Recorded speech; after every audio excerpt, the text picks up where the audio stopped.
anlatmaya başlayalım Baybörü. Başlayalım. Evet, bu yaman adam Numan Çelebi Cihan 1885 yılında Kırım'ın kuzeyindeki Or bölgesinde Sonak köyünde dünyaya geldi. Babası İbrahim Çelebi, annesi Cihanşah Hanım'dır. Bahçesaray'da Zincirli Medrese'de okumuş ve Kırım ulemalarından Mustafa Efendi'nin tahsil ve terbiyesinde büyük tesirleri olmuştur. Bu Zincirli Medrese o meşhur bildiğimiz medrese değil mi? Evet, Gaspıralı'nın hocalık yaptığı medrese. Daha okul yıllarındayken gereksiz tartışmalardan kaçınır, fazla oyun oynamaz ve çok arkadaş edinmezdi. Yani o senelerden kendini göstermeye başlamış zaten karakterini. Dersleri Çelebi Cihan, İsmail Bey Gaspıralı'nın yayınladığı Tercüman gazetesini, İstanbul'dan gelen edebi eserleri dikkatlice takip ediyor ve bir yandan da Rusça öğrenmeye çalışıyordu Arvaysa. Çelebi Cihan bu arada çiftliği, köylünün yaşayışını, toprak sorunlarını ve topraksızlaştırma politikasının, o Çarlık Rusya'nın uyguladığı politikaların doğurduğu sefaleti bizzat kendisi yaşamıştı. Yani tecrübesi kendisine aitti var. Abdüreşit Mehdi'nin çıkardığı Vatan Hadimi gazetesini de okumuş. Rus inkılapçıların nutuklarını dinlemiş ve yayınlarını takip etmiştir. Zihni inkılap fikirleriyle dolu olan Çelebi Cihan, Gaspıralı ve 1905 yaş Tatarlar gençliğinden halkçılığı ve inkılapçılığı, Rus ve Türk inkılapçılardan da gizli çalışma yöntemlerini öğrenmiştir diyebiliriz. Evet. Zaten az önce söyledin ya, okul yıllarında gereksiz tartışmalardan uzak duruyor. Evet. Fazla arkadaş edinmiyor. Daha çok bilgi öğrenmeye çalışıyor ki toprak sorunlarıyla, çiftçinin sorunlarıyla kendisini geliştirmeye çalışmış. İlgileniyor. Yani Numan Çelebi Cihan sadece eğitim konusunda değil, birçok konuda da kendisini geliştirmeye çalışmış, öğrenmeye çalışmış. Hatta İstanbul yıllarında fark edersek burada aldığı eğitimi yeterli olduğunu düşünmüyor. Evet. Ve daha fazla şeyler, bilgiler öğrenebilmek için İstanbul macerası başlıyor Numan Çelebi Cihan'ın.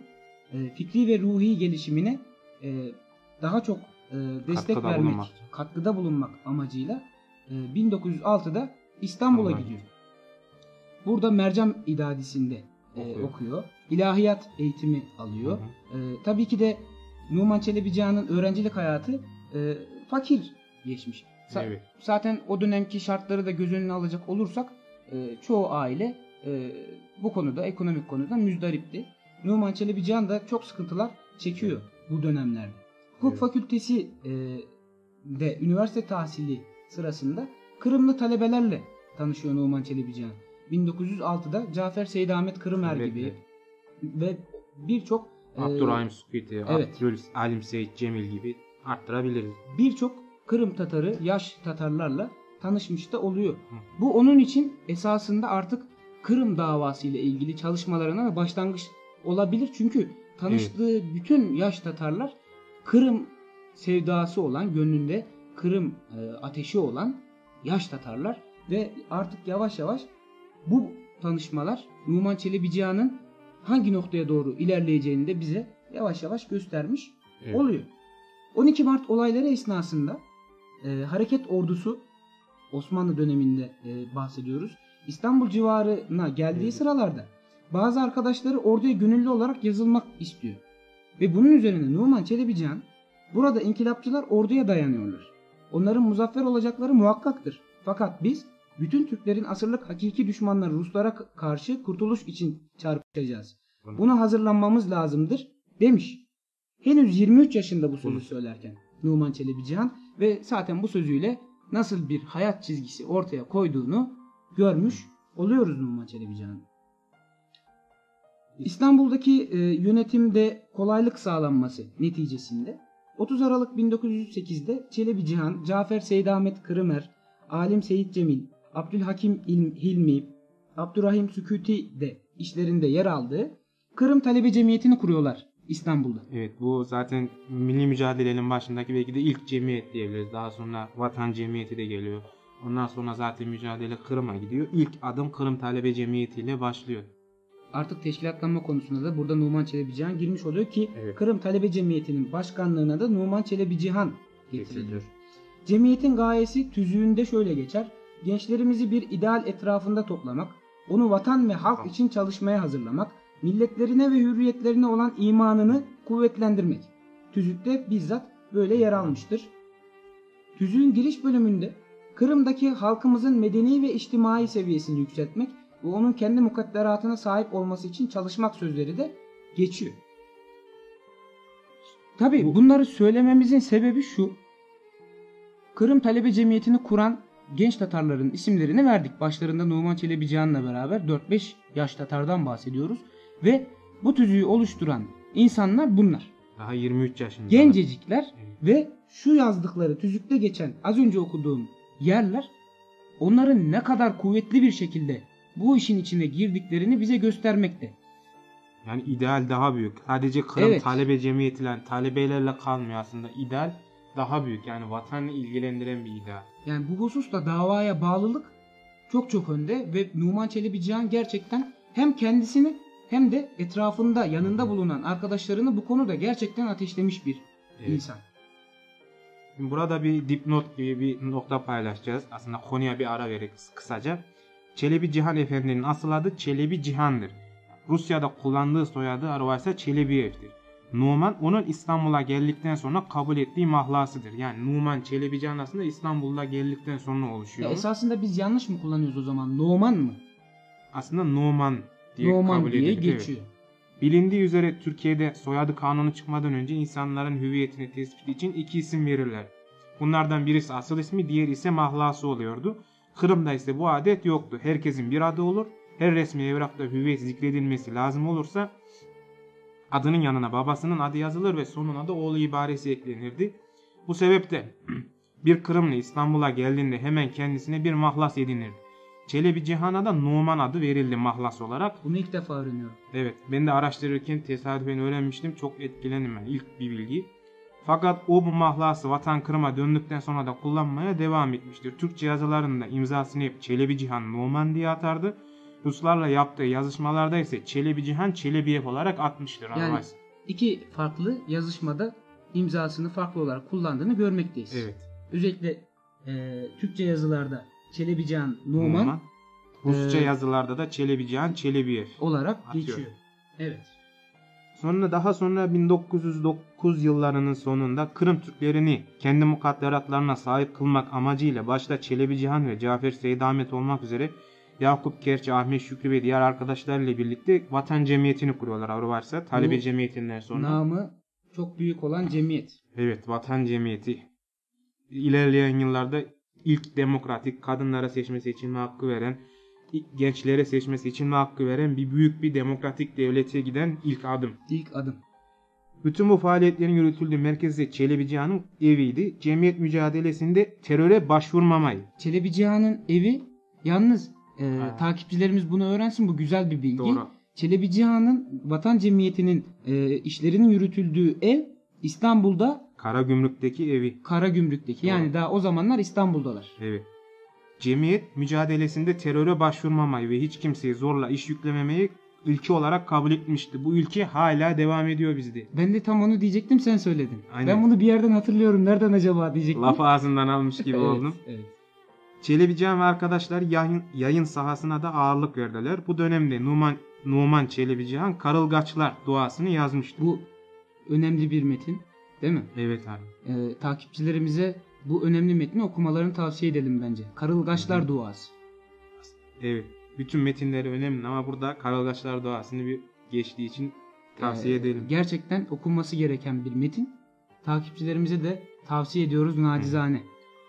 1909'da İstanbul'a gelen ve konferans veren İsmail Bey Gaspıralı'yı tam bir önder ve fikir babası olarak kabul etmekte ve büyük hürmet göstermekteydiler. İsmail Gaspıralı zaten ne kadar büyük bir şahsiyet olduklarını bildiği için bu genç Tatarlar ve Numan Çelebi Cihan çok kıymet veriyorlardı ki bence biz bu kıymeti veremiyoruz. Evet. İsmail Bey Yolbaşçılarımıza bu kadar bence kıymet veremiyoruz. Onlar gerçekten farkındalarmış. Kimin ne kadar önemli bir insan olduğunu, onunla gerçekten tanışmak gerektiğini bilen insanlarmış bu bahsettiklerimiz. Evet Arvaysa zaten yani Gaspıralı'yı yani ne desek anlatamayız aslında. Eksik kalır bir taraftan diye düşünüyorum. Zaten şöyle söyleyelim. Gaspıralı'yı bizim anlatacak ne gücümüz var ne dilimiz var. Biz o seviyede bile değiliz. Aynen. Nacizane Numan Çelebi Cihan'a da takipçilerimize anlatmaya çalışıyoruz burada. Evet, İstanbul'dan sonra, bu İstanbul hatıralarından sonra Numan Çelebi Cihan artık Kırım'a, daha sonrasında da Rusya'ya geçiyor. Rusya'ya geçmesinin sebebi okumaya devam etmesidir. 1912 yılında İstanbul'daki tahsilini bitirdikten sonra Çelebi Cihan önce Kırım'a, oradan da Petrograd şehrine gidiyor. Burada Psikonevroloji Enstitüsü'ne kaydını yaptırıyor. Tabi az önce bahsetmiştik eğitimde zor dönemler geçirdiğini, maddiyattan dolayı Numan Çelebi Cihan'ın. Burada da okuyabilmek için Numan Çelebi Cihan sokaklarda taş döşeme işçisi olarak bile çalışmış. Bunu göze alarak çalışmış ve eğitimine devam etmek için buralara kadar idealist olduğu için yani her türlü zorluğa katlanıyor aslında. Hiç çabasını Aynen, bırakmıyor. zorlukları görünce hani geri bir adım atayım bırakayım diye hiçbir düşüncesi yok. Ve şöyle bir durumda var. Psikonevroloji Enstitüsü'nde eğitimini alırken tabii ki Rusya'da olduğu için buradaki inkılapçıların faaliyetleri ve fikir mücadelelerini de yakından takip edebilme imkanı buluyor. O dönemde çok iyi biliyoruz Ekim devrimine giden yol. Bolşeviklerin mitingleri, yayılma çabaları, Çarlık Rusyası'nın ona karşı faaliyetleri vesaire. İşte bu yüzden burada hem eğitimini alıyor hem de buradaki hareketleri yakından ve canlı bir şekilde takip edebilme imkanını da bulmuş oluyor. Hatta Petrograd'dan Paris'te bulunan arkadaşı Cafer Seydahmet Kırımer'e de Tatar Hasta adlı yazısını göndermiş mektup olarak. Buradaki gözlemlerini, az önce bahsettiğimiz gözlemlerini yazmış ve bu gerçekten bir önemli bir ciddi inceleme yazısı olarak da kabul edilmekte literatürde şu anda. Bu makale daha sonra 1917'de de Tercüman Gazetesi'nde yayınlanıyor. Daha sonrasında Numan Çelebi Cihan Kırım'a dönüşünde buradaki eğitim tahsilinden sonra Seyit Abdi Hacı'nın kızı ile evleniyor. Dünya evine giriyor. Tabi evlendikten sonra Seyit Abdi Hacı'nın zengin bir aile olduğunu bildiği için bu konu onu artık yapacağı milli konulardaki hareketlerinde de daha rahat çalışmasına vesile olacak. Evet, hatta bu konu hakkında gene bazı hatıralar kitabını tekrardan tavsiye edeceğiz. Hani mesela bu konu hakkında takipçilerimizden de okumasını isteriz aslında, bu evlilik süreci nasıl oldu. Orada daha ayrıntılı bir süreç vardı. Okursa takipçilerimiz oradaki bir etkileneceklerini ben de düşünüyorum açıkçası. Gerçekten. Ve dediğimiz gibi bu maddiyatın önemli olduğu bu dönemlerde gerçekten farkındalık oluyor. Maddi konuda rahatlayan Numan Çelebi Cihan artık milli mücadelede önemli kararlar alma aşamasına geçiyor. Evet, arkadaşlarla birlikte. Ve bunun için halk arasında milli akımları kuvvetlenmesini sağlamaya çalışıyor. Halk arasında gizli teşkilatların kurulmasına karar veriyorlar Cafer Seydahmet Kırımer'le beraber. 1914'te Odessa'da Gizli Vatan Cemiyeti'nin bir şubesi, kurdukları Vatan Cemiyeti'nin bir şubesini açıyorlar. Sonbaharda, aynı yılın sonbaharında Gözleve'de Cafer Seydahmet'le yaptığı görüşmenin ardından bu Vatan Cemiyeti üyesi arkadaşlarıyla beraber Akmescit'te Veli Efendi'nin çalıştığı kahvenin arka odalarında çok önemli toplantılar yaparlar. Toplantıda halk ile olan temasın kuvvetlendirilerek halkımıza Çarlık'ın dinimize, mekteplerimize, vakıflara müdahalesinin zararları, milli durumumuzun ve vazifelerin anlatılması ve Kırım'da mühim görülen kimselerin yolumuza bağlanması kararları alınmış. Yani çok önemli vakitler geçmiş bu dönemde. Bunu da görmekteyiz. 11 Eylül 1914'te İsmail Bey Gaspralı'nın vefatı dolayısıyla Bahçesaray'a gelen heyetler içerisinde heyetlerle Petrograd lokantasında bazı görüşmeler yapıyor Çelebi Cihan. Gaspralı'nın fikirlerinin ruhunu analiz eden bir konuşma da yapmış burada. Bu da önemli. Rus esareti altındaki diğer bölgelerden gelenlerle de tanışıyor ve onlarla karşılıklı fikir alışverişinde bulunuyor Numan Çelebi Cihan. Yaklaşan ihtilalin, az önce de söyledik, Ekim devrimi, ayak seslerini duydukları artık bu hareketlerle zaten önümüze gelmekte. Cafer Seydahmet Kırımer'le beraber yaptığı görüşmelerde ihtilalin patlaması halinde Kırım genelinde nelerin yapılacağı hususunda konuşmalar gerçekleştiriyorlar bu dönemde Numan Çelebi Cihan ve Cafer Seydahmet ve daha diğerleri diyebiliriz. artık Ekim devriminin ayak seslerini duymuşlar. Hatta karar almışlardı ileri görüşlü. Evet. Ve artık 1916 yılında 1. Dünya Savaşı'nın bütün hızıyla devam ettiği günlerde bütün üniversite öğrencilerinin, yani Çarlık Rusyası'ndaki bütün üniversite öğrencilerinin yedek subay okullarına alınmaları emri üzerine Cafer Seydahmet Moskova Yedek Subay Okulu'na, oradan da Besarabya cephesine giderken Çelebi Cihan'da Gözleve'ye gider. Eğitim sonrası Çelebi Cihan'ın görev yeri Akmescit'tir. 1917 Şubat'ında Çarlık merkezinde ihtilalin başladığı haberlerin, yani Ekim ihtilalinin başladığı haberlerin gelmesi üzerine Cafer Seydahmet de birliğinden ayrılarak Odessa'da gizli teşkilat yardımıyla hastaneye yerleştirilen Çelebi Cihan'ın yanına gelir. Halil Çapçakçı, Ahmet Özenbaşlı'nın da iştirakiyle durumu müzakere etmeye ve bundan sonrası için atılacak adımları belirlemeye. Burada hemen bir parantez açmak aklıma geldi şimdi Arvaysa. Bak mesela baştan beri anlatıyoruz, hani Kırım Talebe Cemiyeti, sonra Veli Efendi'nin kahvanesinde yaptığı toplantılar, tek başına bir karar alma durumu hiç yok mesela. Hep bir müzakere, yani meclis kararları var. Birbirlerine danışarak karar alıyorlar. Bir birlik var. Evet. Yani bir tek başına bir diktat mi diyelim ya da başka bir tabir mi diyelim, öyle bir durum yok. Ya ben söyledim olduğu olayı hiçbir zaman olmamış. Bundan sonra da zaten kongreler, kurultaylar daha da devam edecek. Devam edelim. Öte yandan Kırım'da irtibat kurularak yeni gelişmeler hakkında bilgi almaya çalışmaktaydılar. Ve bu dönem artık o Kırım Ahali Cumhuriyeti'ne giden milli şahlanışın yavaş yavaş ortaya çıktığı o dönemlerin hemen ortası diyebiliriz. İnkılap hareketlerinden yararlanan bu Kırım Türkleri, özellikle Numan Çelebi Cihan'ın başını çektiği bu genç Tatarlar demekten çekinmiyorum çünkü yaşımız genç sayılar. Biz de bu yaşlardayız. Onların da bahsettiğimiz yaşları tam manasıyla genç oldukları, dinamik oldukları o yaşlar. Evet. O yüzden ben genç Tatar, yaş Tatar demeyi çekinmiyorum.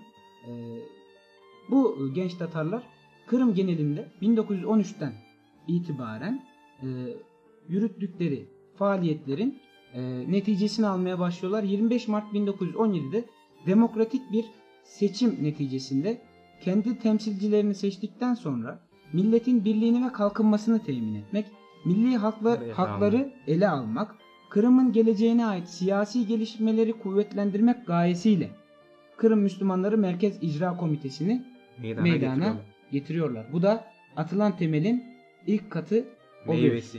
İlk katı oluyor. Böylelikle Kırım Tatarları mukadderatlarını tamamıyla kendi ellerine almış oluyorlardı bu bölümle beraber. Merkez İcra Komitesi'nin oy birliğiyle aldığı kararla Çelebi Cihan Kırım Müftülüğü'ne getiriliyor. Kırım Müftülüğü'ne getirilmesinin sebebi İstanbul'daki ilahiyat eğitimi göz önümüze getirebiliriz. Çelebi Cihan müftü oluyor yalnız. Sadece Kırım'ın değil, aynı zamanda Batı Müslümanlar, evet, Polonya, Litvanya gibi burada bulunan tüm Müslümanların da müftüsü olarak seçilmiş ve bu unvanı da Rusya hükümeti onaylamış. Rusya hükümeti de bu olayı onaylamıştır. Yani resmi olarak Kırım müftülüğüne başlıyor Numan Çelebi Cihan. Bu dönemler içerisinde hem Kırımlı liderler lüzum görülen birçok kongreye iştirak etmişler ki Numan Çelebi Cihan da bu kongrelerin birçoğuna katılmıştır. Baş müftü sıfatıyla Kazan'da toplanan Müslüman Din Adamları Kongresi'ne gidiyor. Aynı tarihlerde yine Kazan'daki bütün Rusya Müslümanları 2. Kongresine de katılıyor Numan Çelebi Cihan. Kerenski hükümeti Kırım Eyaleti Komiseri Bogdanov, bu hareketleri çok özür diliyorum, Bogdanov, az önce biraz yanlış söyledim herhalde, düzelteyim dedim, ne olur ne olmaz. Artık Numan Çelebi Cihan'ın tehlikeli biri olmaya başladığını görmüş ki korkmaya başladıkları, Numan Çelebi Cihan'a karşı artık engeller, setler oluşturmaya başladıklarını burada görmekteyiz. Bazı çalışmalara başlıyor Bogdanov. Yanlış söylemeyeyim de sıkıntı olmasın. Ki Cafer Seydahmet Kırımer bazı hatıralar kitabında bu konuyla ilgili durum çok gergin hale gelmeye başladı. Benim Ahmet Özenbaşlı ile birlikte acele Kiev'e gitmem kararlaştırıldığından seyahati tehir edemedik. O gün resmi Rus makamlarından gizliden gizliye Çelebi Cihan'ın tevkifinden bahsedildiğini bize bağlı bir adam bildirmişti. Ki aralarında bir casusumuz varmış. Çelebi Cihan kendisini tevkif ettirmeyeceğini, bunu tevkife gelenlere karşı son kurşununu sıkıncaya kadar müdafada bulunacağına karar verdiğini bize söylüyor. Bu hareketi milli irademizi çiğneme olduğunu, buna karşı gelmenin de milli borcumuz olduğunu tekrar ediyordu demiş Cafer Seyit Ahmet Kırımer Bazı Hatıralar kitabında. Numan Çelebi Cihan'ın özellikle vatan ve dava konusu olduğunda ne kadar sert bir duruş sergilediğini buradaki bölümden görmekteyiz. Evet Arvasa, bu dönemler içerisinde Çelebi Cihan, İsmail Gaspıralı Öğretmen Okulu, Hüner ve Sanayi Mektebi ve Hansaray Milli Müze olarak açılması için gayretler gösterdi. Gerçekten çok çalışmış bunlar için. Evet, yani her konuda çalışmışlar. Göndere gök bayrağın çekildiği Hansaray'daki Milli Müze'nin açılış merasiminde Çelebi Cihan'ın şöyle bir nutkundan kısa kesitler aktaralım. Kurultayı, yani Hansaray'ı göstererek onun içinde bulundurmaya karar verdi. Milli gök bayrağımızı da onun üzerine dikmeye ant etti. O bayrak ki şimdiden sonra karalarda, denizlerde, hatta semalarda bile yükselecektir. Yaşasın gök bayrak. Yaşasın gök bayrak. Kırım'ın mamur, medeni ve zengin bir memleket olması için çalışmalı ve Kırım için yaşanmalıdır. 1,5 asır edebiyatsız, ilimsiz, sanatsız, ticaretsiz ve siyasetsiz olarak mahkumiyetler ve mahrumiyetler içinde yaşadık. Milletimiz kurultayı yalnız kendisi hüküm sürmek için açmıyor. Milletimiz adildir. O yalnız kendini düşünenlerden, kendi saadetini temine çalışanlardan değildir. Milletimiz başka milletleri dahi kendi omuzlarına almaya karar verdi. Kurultay, Müslümanların emel ve maksatları ile beraber kendileriyle yan yana yaşayan Kırım'daki umum milletlerin amalini yaşatacaktır. Çok özür diliyorum Baybörü. Esasında Numan Çelebi Cihan'ın nutku bu ama yaşasın gök bayrak deyince dayanamadım. Evet Aras, yaşasın gök bayrak. Evet, o yüzden özür diliyorum. Numan Çelebi Cihan'ın bu nutkunu bölmek istemezdim ama dediğim gibi dayanamadım, hemen atladım. Kusuruma bakmayın takipçiler. Evet, 1 Kasım 1917'de Kırım Türklerinin komitelerini seçtikleri temsilciler Akmescit'te bir araya gelerek kurultayı toplamışlardır. Kurultayın gayesi, yani 1. Kırım Tatar Milli Kurultayı'nın gayesi, Kırım'da bulunan çeşitli milletlerin dini, milli ve siyasi haklarına hürmetle Kırım Halk Cumhuriyeti'ni kurmak için esasları belirlemekti. Bu gayeyle toplanan kurultayda aynı zamanda Kırım dışındaki askerlerin yurda getirilmesine de karar verildi. Yani Kırım Tatar askerlerinin. Erkan-ı Harbiye Reisi Cafer Seyit Ahmet özellikle Kırım dışındaki Kırım süvari bölüklerini Ukrayna cephesinden Kırım'a geri getirebilmek için büyük bir çalışma içerisindeydi. Zor şartlar altında Kiev'e giden Cafer Seyit Ahmet binbir zorluğa rağmen süvari alaylarını Kırım'a sevk etmeye başlamıştır. Baybörü zaten hatırlarsın. Aynı anda okumaya çalışmıştık Bazı Hatıralar kitabını. Evet. Cafer Seyit Ahmet bu dönemi çok güzel anlatıyor kitapta. Ve tabi bu kurultay esasında hem ahali cumhuriyetinin kurulmasına sebep olan, o yolu açan dönem, hem de yavaş yavaş Numan Çelebi Cihan'ın da bütün tepkileri ve gözleri üstüne almaya başladığı o başlangıç sayılabilir. Evet Arvas. 9 Aralık 1917'de Bahçesaray'da seçilen delegelerle beraber kurultay toplanıyor. Han Camii'nde öğle namazı kılındıktan sonra Divan-ı Ali odasında Hansaray'da toplanılıyor ve kurultay delegeleri askeri komutanların da emriyle selam duran askerlerin önünden, askeri mızıkanın önünden Hürriyet Marşı'nı duyarak Hansaray'a geçmişler. Ve başlarında kim var? Numan Çelebi Cihan. Numan Çelebi Cihan. Kırım Müslümanları İcra Komitesi adına kurultayın açılış konuşmasını yapan Numan Çelebi Cihan konuşmasında bugün 1,5 asırdan beri kapanmış olan tarihi siyasiyemiz tekrar açılıyor. Bugün bu Bab-ı Divan'da toplanan Kırım Kurultayı Meclisi Rusya hükümeti mutlakası tarafından öldürülen Tatar İrade-i Milliyesi'nin yeniden canlandırıyor. Bugün Tatar milleti yeniden doğuyor demişti. Artık istiklal yoluna giden Kırım Tatarları kendi teşkil etmelerinin ardından kurdukları milli hükümetin başına Numan Çelebi Cihan'ı getiriyor. 1917 dediğimiz gibi Kırım Ahali Cumhuriyeti'nin bu önemli günlerinden birisi. 26 Aralık'ı da dahil edersek gerçekten Numan Çelebi Cihan'ın hayatında en heyecanlandığı, en çok gururlandığı günlerden, sürelerden bir bölümü oluyor. Bizler için de çok kıymetli dönemler oluyor. O günleri görmek nasip olmadı ama şimdi bile ruhen yaşayabilme fırsatı sağlıyoruz. Ben mutluyum, mesudum yani. Bizim de görevimiz bugünlerde yaşatabilmek. Yani o günleri bugünlerde yaşatabilmek. Evet.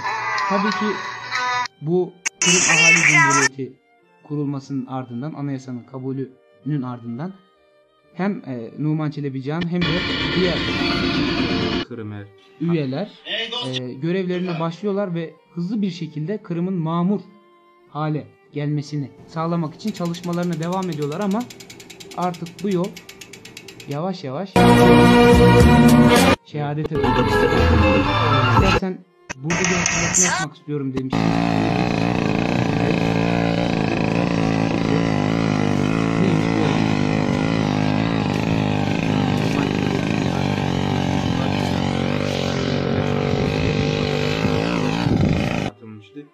Orada bir olay var. Aslında onu anlatmak istedim Arvaysa. Tabii ki de. Çelebi Cihan kongrede Alimcan Barudi ile tanışıyor ve vedalaşırken kendisine, yani Alimcan Barudi Çelebi Cihan'a atfen söylüyor bunu. Üstadımız, Tanrı size her türlü baylık verdi. Sağlık, evlat, ilim, millet tarafından takdir ve hürmetle sevilmek. Bunun tamam olması için ben size Tanrı'nın şehitliği de nasip etmesini dilerim dediğini ve ihtiyarın bundan nasıl sarsıldığını dinlediğim zaman nasıl bir ön sözüyle Çelebi Cihan'a böyle söylediğini aklımdan geçirmemiştim diyor Cahver Seydami. Alimcan Barudi esasında güzel bir dua etmiş ama sonuçta ölüm olunca üzülüyoruz. Evet, Numan Çelebi Cihan olunca. Evet, normalde şehitlik mertebesi ki Antlı Şehit Tiyatromuzda da biz bunu belirtmeye çalışmıştık. Evet. Gerçekten kutsal ama dediğim gibi çok çok sevilen, kıymet verilen bir insanın şehit de olması, evet, bu yaman adamın şehit de olması ister istemez gönüllere bir sızı katıyor. Şehadete doğru dedik. Dediğimiz gibi kurultay çalışmaları ve daha sonrasında Ahali Cumhuriyeti'nin ilan edilmesi Rus hükümetini korkutmaya, telaşlandırmaya daha da çok aslında Rus hükümeti değil de Bolşevikler diyelim Arvaysa. Çünkü nasıl orada istersen ihtilallerle gene kan zorbayla devrimi gerçekleştiriyordu. Takipçilerimiz biliyordur. Bugünkü gibi. Evet, yani o gün aynı, bugün aynı. Bizim nasıl terörsüz mücadelemiz bahsettiğimiz gibi o günden bugüne devam ediyorsa onların da aynı şekilde kendilerine göre devam ediyor. Kan, gözyaş. Akıllanmıyorlar. Evet. Buradan bugün aramızda olmayan Kalakay'ın da lafını hatırlatarak devam etmek istiyorum. Hani der ya, o hani akan, kırmızı akan sular. O nehir. Ya, o hala galiba kuyruk acısı onlardaki evet. Şiddeti ve zulmü ellerinden bir türlü bırakmadılar. Bırakamayacaklar. İşte o hükümet Numan Çelebi Cihan ve Kırım Ahali Cumhuriyeti içerisinde olan insanlara artık telaşla bakmaya, korkuyla bakmaya başlıyorlar ve en sonunda bu duruma sabredemeyen rejim adamlarını kurultay içinde aktif rol alan büyüklerimizin üstüne göndermeye başlıyor. İşte ilk üstüne gidip sindirmeye çalıştıkları insanlardan ilki Numan Çelebi Cihan. Onların bu düşünceleri karşısında Numan Çelebi Cihan dik duruşu ve inandığı davasına bağlılığı ile sindirilemeyeceğini de onlara her daim gösteriyor. Numan Çelebi Cihan'ı sadece tevkif ve konuşmayla sindiremeyeceğini gören rejim bu insanın ortadan kaldırılması gerektiğini düşünmeye başlıyor. Ve Bolşeviklerin başkanı Jan Miller tarafından Çelebi Cihan tutuklanarak otomobille Akyar'a sevk ediliyor. Şefka Gaspıralı bu tutuklama olayını bulduğumuz kaynaklarda şöyle aktarıyor Arvaysa. Tutuklandıktan bir gün sonra Bolşevik şeflerinden Jan Müller ile bir heyet halinde görüşme imkanı bulduk. Kendisinden Çelebi Cihan'ın serbest bırakılmasını istedik. Bize şu cevabı verdi. Bu gece onu Akyar'a götüreceğiz. Orada iyi şartlar altında muhafaza edeceğiz. Böyle yapmamızın sebebi de onu korumaktır. Tahliyesi şimdilik hiçbir suretle mümkün değil. Çünkü onun hem soldan hem de sağdan düşmanı pek çok. Halbuki Çelebi Cihan kıymetli bir şahıstır dedi. O gece onu Akyar'a götürdüler. Şevket Gaspıralı Çelebi Cihan'ı hapishaneden kaçırmak için bazı yolların arandığını, hatta teşebbüs de edildiğini, fakat bir türlü bunun gerçekleştirilemediğini yazmıştır. Çelebi Cihan bu kurtarma çalışmalarının da başarısız olması mı diyelim artık, ya da belki neyse devam edelim, toparlayamadım Arvaysa. Çelebi Cihan 23 Şubat 1918 günü hapishanenin avlusunda. Burada duralım. Bir dakika. Biz burada önümüzdeki notlara kafamızı koyduk. Kendimizi kaybettik. Odaklandık. Ama biraz önce Şımışka beni uyardı. Yorumlar da gelmiş. Yayın karışıyor demişler. Farklı sesler var demişler. Durumun ne olduğunu Şımışka da çözememiş. Ama şu anda galiba sesimiz net gidiyor. Olur da bizi sabote etmeye kalkışanlar olursa onlara cevabı biz vermeyeceğiz. Bizim davamız onlara en büyük cevap olacak diyorum ben. Ya onlara cevabı tarih veriyor zaten aslında. Yani tarihi açıp okuduğunuzda bile, tabi onların kendileri çarpıtıp aktarıyorlar da. Yani tarihi açıp okuduğunuzda hiç böyle bir güzellikle karşılaştınız mı Arvaysa senin ya da Şımışka senin okuduğunda hiç böyle güzel bir anılarla var mı sizin? Yani bulamazlar. Tabi anlam veremedik. Biz tabi burada ses duymadığımız için yayında nasıl sesler geldiğini ben merak ediyorum. Şımışka bilgi verebilecek misin bu konuyla ilgili? Yorumda yazdıkları gibi bazı zırıltılar, motor sesi tarzında, rüzgar sesi, bazıları müzik tarzında ki yani bu bizim yayınımızdan kaynaklı bir sorun değil mi? Kullandığımız sistemde kaynaklı olabilir. Sistemi az önce kontrol ettim. Gerekli ayarlamaları tekrar düzelttim. Yani çünkü şarkı olsa çok özür diliyoruz takipçilerimiz. Şarkı olsa ki sen bunu fark edersin, rüzgar sesleri, araba sesleri diyorsun. Bu benim kafama yatmadı. Tekrar ediyorum. Genç Tatar vatan ve dava uğruna çalışan gençlerden oluşan bir platform olma gayretinde. Her daim ki ismimizi vermememizin sebebi de her daim davanın canlılığını ayakta tutabilmeyi sağlamaktır. Eğer gerçekten bu davanın önüne geçmek adına bu yayınlara sabote etmek isteyenler varsa bilsinler ki bu dava ve bu genç Tatarlar hiçbir zaman yılmayacak. Çok özür diliyoruz. Numan Çelebi Cihan'ı yavaş yavaş o şehadete doğru kısmını sizlere paylaşırken böyle bir sıkıntı yaşadık. Şu anda düzeldi inşallah. Sesimizi kısamayacaklar. Biz genç Tatarlar sadece bugün değil, ömrümüzün sonuna kadar gayretlerimizi ve çabalarımızı ölünceye dek yaşamaya ve göstermeye gayret edeceğiz. İşte Arvaysa şu anda ekranda da bir dörtlük yazıyor. Antet gemmen, söz bergenmen, millet için ölmege diye. Yani biz her böyle bir toplandığımızda beraber elimizi göğsümüze götürerek diyoruz ki antet gemmen, söz bergenmen, millet için ölmege. Bilip körüp milletimin gözyaşını silmege. Bilmeye körmeyi bin yaşasam, kurultayla ham olsam, kene bir gün mezarcılar gelir beni kömmege diye. Ant ediyoruz abi. Yani kısaca konumuzu birazdan bitireceğiz ama Numan Çelebi Cihanlar bitmeyecek. O insanlar da bunun farkında olsunlar. Evet. Kaldığımız yerden devam edelim. Bu olayı daha da uzatmayalım. Onlara prim vermeyelim. Eğer öyle bir durum yaşadıysak. Ki internet bir portal bu. Olabilir. Takipçilerimizden bu durumdan dolayı da çok çok özür diliyoruz. Şehadete doğru kısmındayız.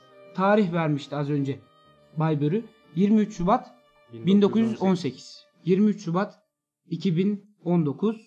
101. yıl tevkif edilen, Akyar'a götürülen Numan Çelebi Cihan tutuklandığı hapishanenin avlusunda kurşuna dizilerek şehit ediliyor. Evet. Yetmiyor.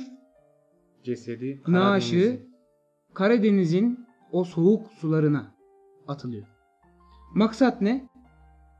bir daha bulunmaz. Hem ölsün, bulunmasın ve anılacak bir mezar taşı toprak üstünde olmasın. Tabii ki de şunu unutuyorlar. Tabii ben bunu biraz böyle anlatırken Antlı Şehit Tiyatrosu'na da gittim. Nacizane Antlı Şehit Tiyatrosu'nda Numan Çelebi canlandırdığım için hala hafızamın bir kenarında o sözler Duruyor yani. kazılı durduğu Daha için hissiyat. evet bu Şöyle girmek isterim. Keşke onu söylemeseydin. Şu anda biz ilerleyen süreçte onu sayfamızda paylaşmayı düşünüyoruz. İnşallah onun düzenlemesini de yapıyoruz ama olsun, bir daha söyleyelim. Karadeniz'e atmalarının sebebi Numan Çelebi Cihan unutulsun diyedir ama Numan Çelebi Cihan antlı şehittir. Ant etkenmenle gönlümüzün en baş köşesinde sonuna kadar yer alacaktır diyelim. Bununla ilgili birkaç notun daha var. Onları da ilet istersen Baybörü. 1919 yılında Hakkari'de denizden çıkarılan birçok cenaze arasında Çelebi Cihan'ın naaşını da 3 kişilik bir heyet tarafından tespit edilmeye çalışılmış. Ancak cenazeleri teşhis etmenin imkanı olmamıştır Arovays. Evet.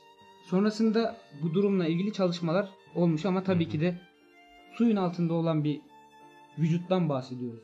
Çürümemesi imkansız mı? Yani bir yıl geçmiş. 1918-1919.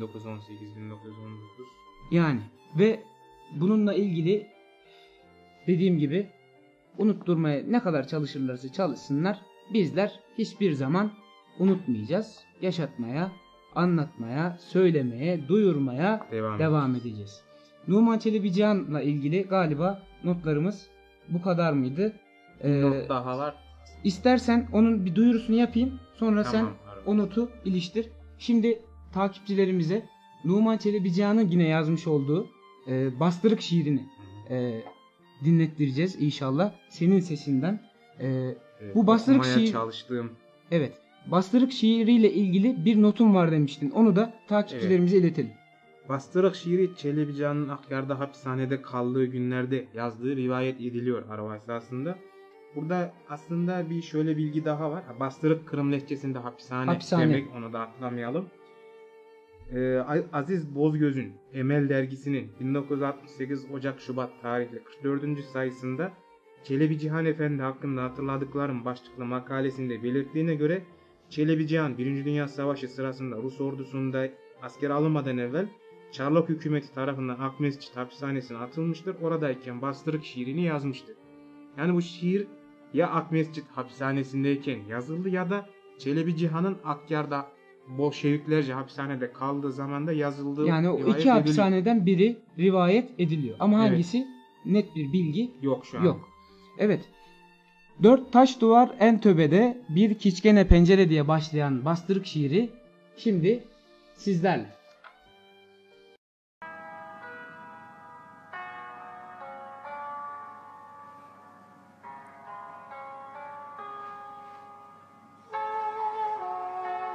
Dört taş duvar, en tepede bir kiçkene pencere. İçge, temir çabaklardan ışık tuğul dert kire. Her köşede dım kölgeler, yeşil küfler köpüre. Yatak takta, yemek fena, cerden soğuk üfüre.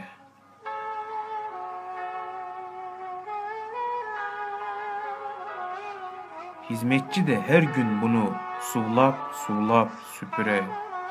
Kimerde bir anayını da söğüp sala köskere. Akşamlar bu kara üge, kara perdeler kere. Cangızlıklar, cangız canga, canlı tüşler köstere.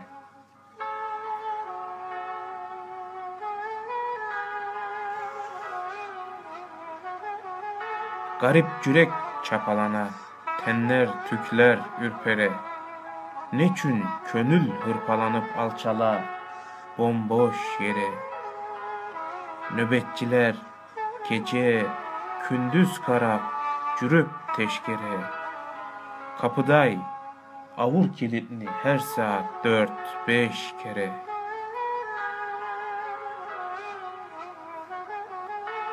Bu kölgeli, kardan soğuk kilitli kara mezarga. Camandan bek, ille yakşı insan, köp kire. Kirgenden son, işler belli. Tura, tura ya çuri, ya da haksız azaplarga dayanalmay, delire.